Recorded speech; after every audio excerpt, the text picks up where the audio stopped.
Olá, tudo bom? Eu sou a mãe Paula Duvi. Eu sou a Camila Oliveira, filha dela. Nós somos do Núcleo de Umbanda Cacique Pena Branca e esse é o nosso primeiro encontro no Mulheres Aí Responde para falar um pouquinho sobre dúvidas muito comuns dentro da nossa religião. Dúvidas que são comuns a muita gente, frequentador ou não da religião.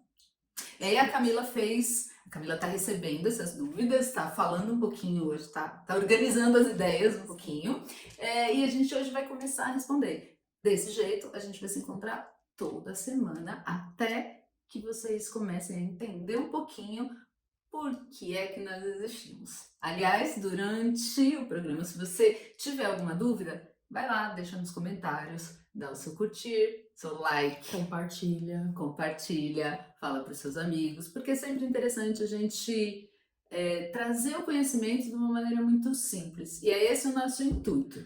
Disseminar também a verdade, né? Porque a nossa religião ela é cheia de preconceitos e com inverdades. Então a gente está aqui hoje para falar a nossa verdade aqui do Cacique Pena Branca, e espero que você consiga tirar todas as suas dúvidas. Porque quando a gente conhece, a gente ganha poder. E quando a gente ganha poder, a gente não sente medo. Exatamente. Vamos começar? Bora lá, qual é a primeira dúvida? Muitos se perguntam o que é afinal Umbanda. Interessante isso. Gente, Umbanda é pura e tão somente uma religião. Uma religião brasileira, né, genuinamente brasileira, que cultua a Deus, obviamente, mas, acima de tudo, cultua a Deus na sua manifestação mais pura na nossa terra, que é a manifestação através das forças da natureza. Então, quando a gente cultua, sou umbandista e vou para a praia jogar flores no mar, é porque um braço importante de Deus está ali, a força de Iemanjá, assim como todos os orixás. E é bom a gente lembrar, quando é religião, liga ao sagrado. E se é sagrado, liga a Deus. Não é isso? Exatamente. Muito me pergunta, mãe, por que a gente faz macumba? O que é macumba, afinal? Olha, eu vou falar uma coisa pra você. Eu adoro fazer macumba. É mesmo? Eu amo. Por quê?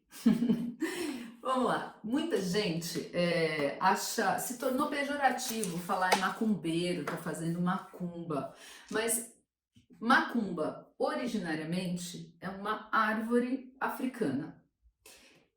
E aí a gente tem um instrumento musical que aqui para nossa cultura a gente vai entender quase como um reco-reco, né? Que é chamado de macumba.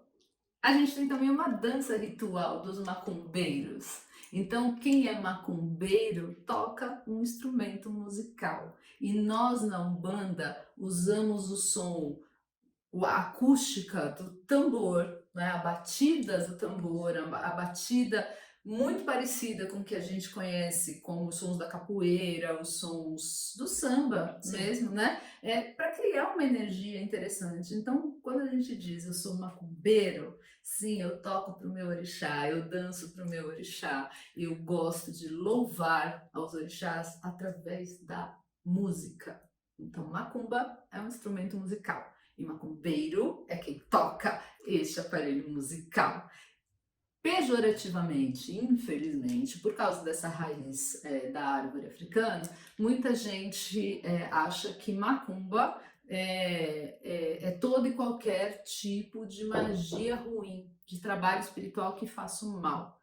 Muitíssimo pelo contrário. Lembra? Se Umbanda é uma religião, ela liga a Deus, ela conecta com o sagrado. Então, se a gente está tocando um instrumento musical, batendo palma, dançando com esse instrumento musical, a gente está sim fazendo macumba. E macumba é do bem.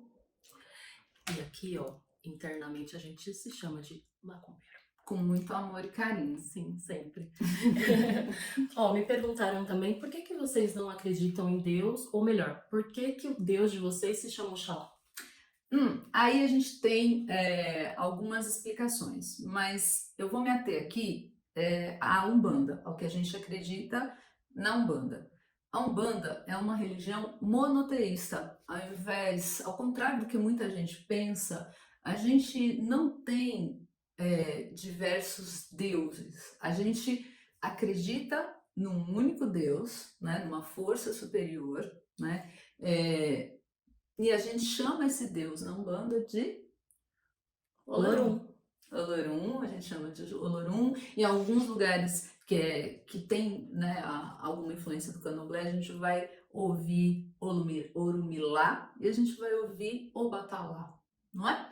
Obatalá é o orixá que veste o branco. Então, a gente sim acredita em um Deus, uma força superior, suprema e sagrada, e esta força, esse Deus, na Umbanda, é refletido, né, a gente costuma brincar ou falar nas nossas aulas, que os orixás são os braços de Deus, né? Então, Oxalá é o rei-chefe da Umbanda porque é o primeiro orixá. E é o primeiro orixá porque é o dono do branco. O branco é a união de todas as cores. Então, Oxalá é o orixá que traz a fé. Se a gente está falando de religião, sem fé não há religião, né? Então, Oxalá é o rei da Umbanda, como a gente tem nas nossas orações, nos nossos pontos cantados, mas ele é um orixá da fé. Muito bom. E, mãe, conta pra gente qual é a diferença entre orixá, entidade e falange. Tem diferença? Boa, essa é uma pergunta legal também. O orixá é o braço de Deus, não é? É a força pura, irradiante, constante, suprema da força de Deus.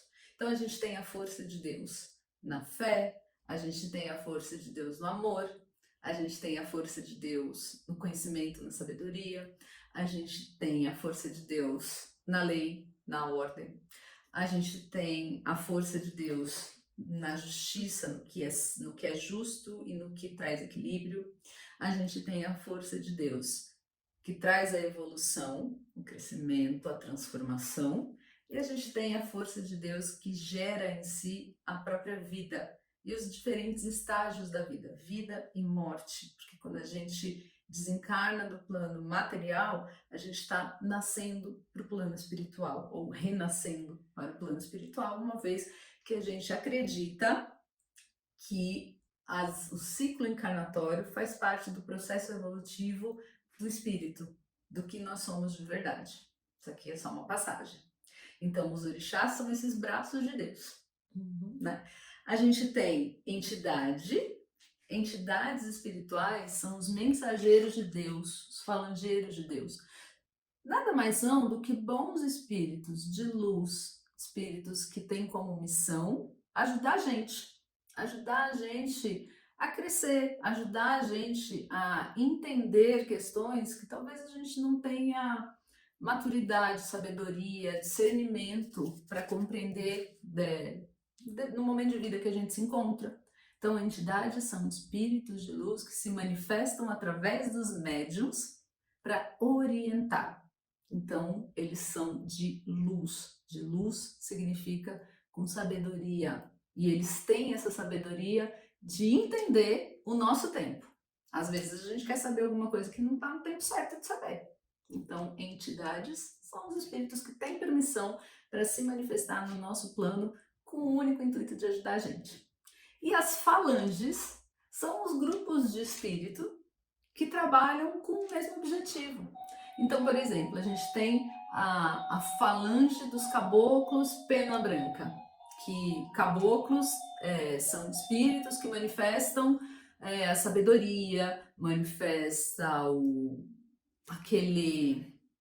a vontade de seguir, de conhecer, o desbravar, não é? Então a gente tem a falange dos caboclos pena branca, que estão diretamente ligados à força da fé, à força de Oxalá.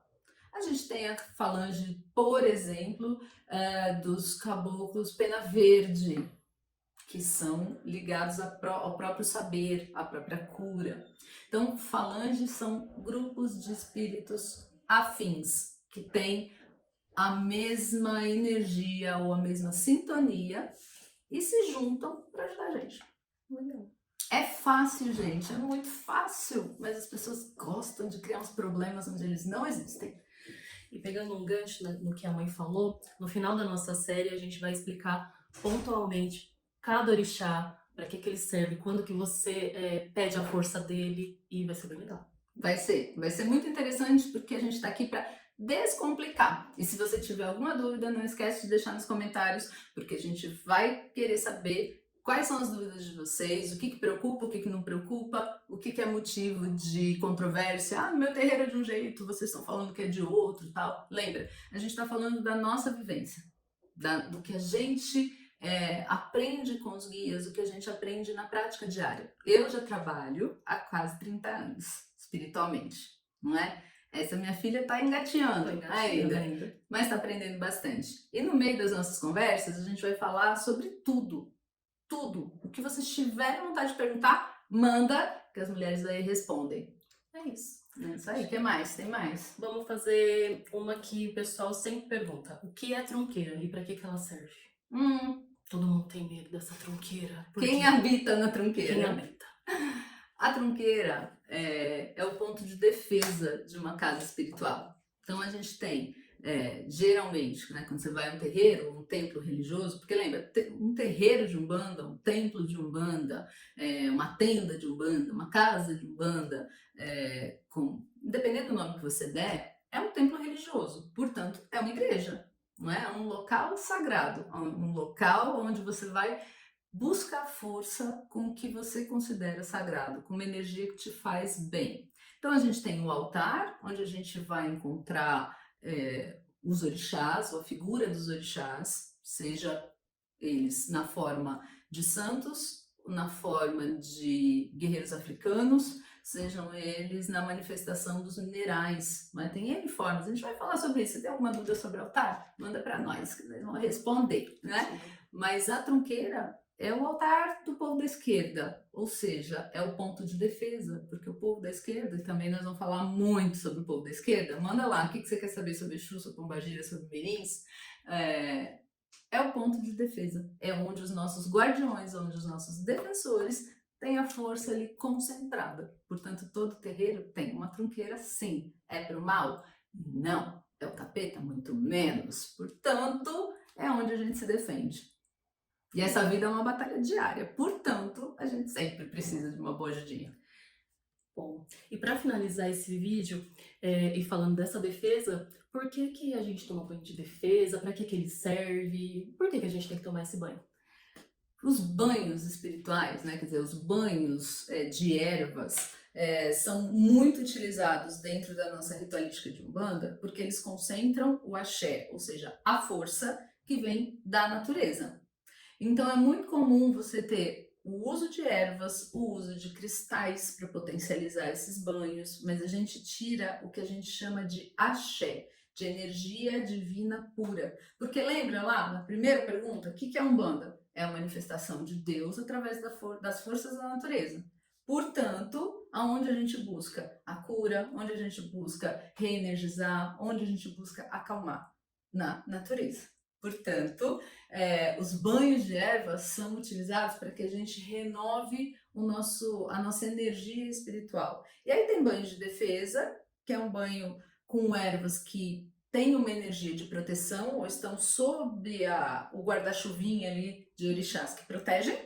A gente tem banhos para abertura de caminhos, banho para fortalecer a tua saúde, banho para te acalmar se você está muito nervoso. Enfim, tem milhares, muitos tipos e variações do uso das ervas quando a gente está trabalhando espiritualmente. Mas lembra, a gente está trabalhando espiritualmente, portanto, a gente está trabalhando no nosso perispírito, no nosso corpo espiritual. E aí é importante tomar cuidado, porque tem ervas que dão alergia. Exatamente. Aí, né, você tá toda linda lá, sem saber o que fazer, resolve pegar umas ervinhas que tem lá. Qualquer. Dá uma urticária. Vamos parar aonde? No médico. Há uma possibilidade de você encontrar o amor. Se o médico for legal, gato, a médica é gato. Exatamente. Mas não é o caso, né? A gente tem lugares mais legais para encontrar o amor. Então, os banhos de erva são, sim, muito poderosos, mas a gente precisa saber usar. E se você quer aprender a usar, manda pergunta. Exatamente. Inclusive, a gente está para lançar um curso, se você quiser aprender sobre ervas. Vai estar por aí. Vai tá por aí. Acompanha as nossas redes. Exatamente. Esse foi o nosso primeiro Mulheres do AIE Responde. A gente vai se encontrar toda semana. Se você gostou, dá um like. Se você tem dúvida, manda sua pergunta. Se você achou interessante, porque tem alguns amigos, parentes ou pessoas que às vezes não são muito legais na sua crença religiosa, manda pra lá, compartilha, curte, compartilha, dá seu like no vídeo, vai ser muito legal. Na próxima semana a gente se encontra no mesmo bate-canal, no Cacique Pena Branca, aqui no YouTube. Tchau, tchau. Até a próxima.